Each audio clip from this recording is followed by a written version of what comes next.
Hello friends, solar market. I hope आप लोग बहुत अच्छे होंगे। बात करते हैं मिड कैप निफ्टी की, मंडे की एक्सपायरी की, क्या मंडे का कैसे प्ले करना है, उन सबको जानेंगे। किन लेवल से हमें फोकस करना चाहिए वो सभी इस वीडियो पे हम जानेंगे। सो यहाँ पे बात कर लूँ सबसे पहले मिड कैप निफ्टी की आज के ट्रेडिंग सेशन की। तो देखा जाए तो आज एक फ्लैट ओपनिंग देखने को मिली। देखा जाए तो निफ्टी बैंक निफ्टी जहां गैप डाउन देते हुए दिख रहे थे, वहां मिड कैप एकदम फ्लैट ओपन हुआ।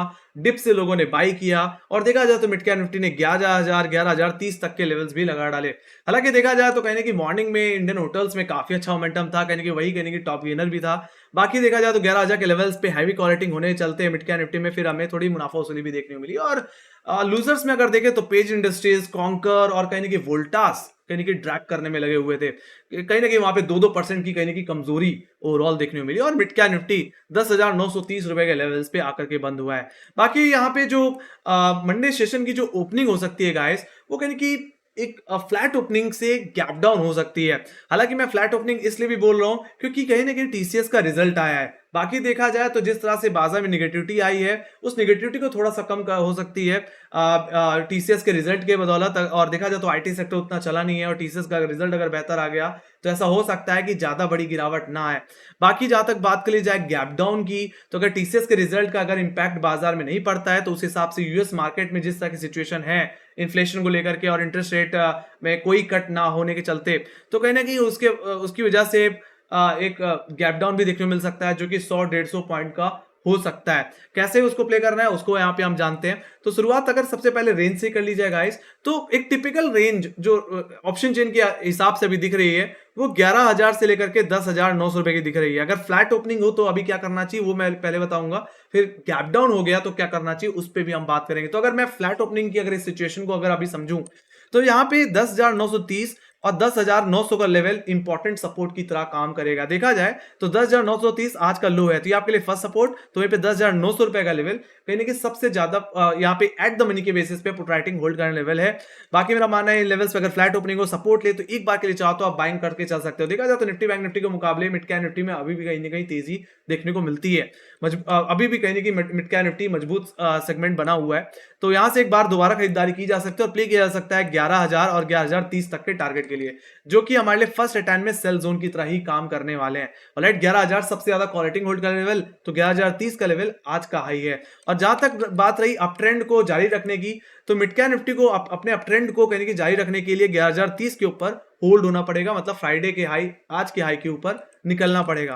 तो ये तेजी तभी एक्सटेंड हो पाएगी। ऐसे सिचुएशन फिर हम 11,100 11,200 नए हाइस की तरफ भी फिर हम एक्सपेक्टेशन रख सकते हैं।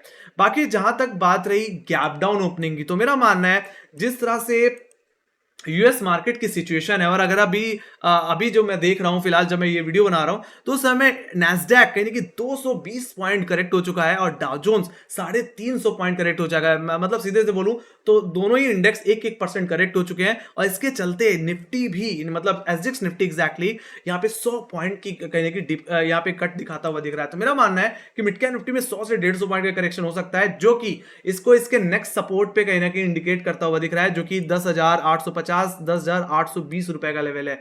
देखा जाए तो ये एग्जैक्टली हमारे लिए मेजर सपोर्ट जोन की तरह काम करेगा जहां पे मिड कैप निफ्टी का टेंडेम आता है। देखा जाए तो most of time mid cap Nifty अपने टेंडेम पे सपोर्ट ले जाता है। तो अगर आपको मंडे सेशन में मॉर्निंग में अगर आपको गैप डाउन देखने को मिल गया, मतलब 10,850 या 10,820 रुपए के आसपास अगर मिड कैप निफ्टी खुलता हुआ दिखे, तो वहां पे आप बेचना मत, वहां पे आपको सेलिंग नहीं करनी है, आपको वेट करना है एक पुल बैक का, एक रिकवरी का, जो कहीं ना कहीं मिड कैप निफ्टी को 10,900 रुपए के लेवल्स तक ले जाए, जो कि मॉर्निंग में जो पहले एक सपोर्ट की तरह काम कर रहा था वो फिर हमारे लिए इमीडिएट बेसिस पे रेजिस्टेंस की तरह काम करने लग जाएगा। तो उछाल पे फिर मेरा मानना है बिकवाली करके चला जा सकता है। ऐसे सिचुएशन मिड कैप निफ्टी वापस अपने ओपनिंग लेवल या अपने इंट्राडे लोस की तरफ जा सकता है, मतलब 10,850 10,820 रुपए की तरफ जा सकता है। ऑलराइट, 850 क्या है, ये एग्जैक्टली कहीं ना कहीं 9 अप्रैल का लो है और 10,820 ये एग्जैक्टली कहीं ना कहीं अपने टन डेमा है। और ऑप्शन चेन के हिसाब से भी देखें तो 10,800 का लेवल सबसे ज्यादा पुट राइटिंग होल्ड कर रहा है ओटीएम में। ऑलराइट, तो ये बहुत ही क्रूशियल सपोर्ट होने वाला है, क्योंकि अगर मिड कैप निफ्टी ने 10,800 रुपए के नीचे अगर कोई इंट्राडे क्लोजिंग दे दी तो जो व्यू होगा वो यहाँ पे थोड़ा बेरिश होता हुआ फिर दिखेगा।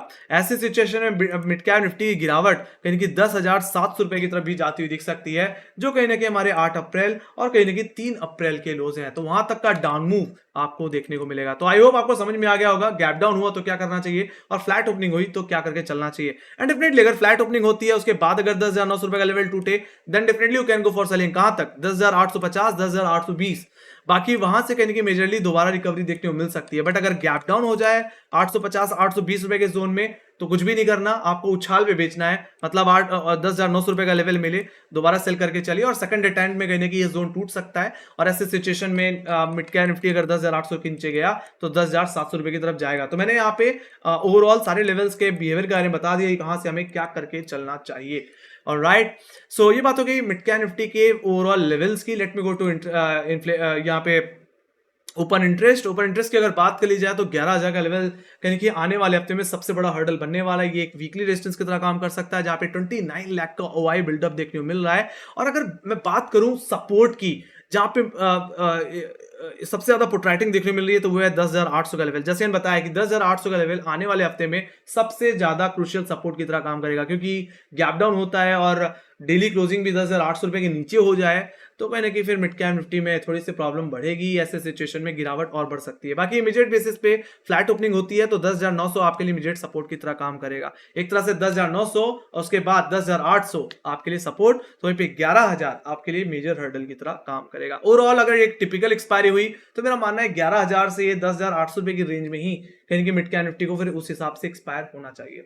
ऑलराइट, तो ये बात होगी इसकी। बाकी मेरा यहाँ पे जो डेटा है वो थोड़ा सा न्यूट्रल से थोड़ा सा नेगेटिव यहाँ पे इंडिकेट कर रहा है, due to fundamentals also and due to technicals also. Alright, तो अगर बैंक यहाँ पे यूएस बाजार अगर लोअर लेवल्स पे क्लोज होता है, 1%, 1.5% नीचे क्लोज होते हैं, तो ऐसे सिचुएशन में गैप डाउन होना कहीं ना कहीं फिर लाजमी है मंडे सेशन में। Okay, so that's the thing. तो ये थी मेरी एनालिसिस। आई होप आप लोगों को पसंद आई। तो make sure guys like share subscribe बता देना। अगर आपके कोई क्वेश्चन हो, फीडबैक हो, तो आप कमेंट सेक्शन में लिख के चल सकते हैं। बाकी हमें फॉलो कर सकते हैं इंस्टाग्राम, ट्विटर, फेसबुक और टेलीग्राम पे, जहां पे मार्शल अपडेट्स हम लाते रहते हैं। लिंक आपको डिस्क्रिप्शन बॉक्स में मिल जाएगी। तो इसी के साथ guys, thank you very much for watching. Bye guys, see you next video. Take care guys, love you, bye bye.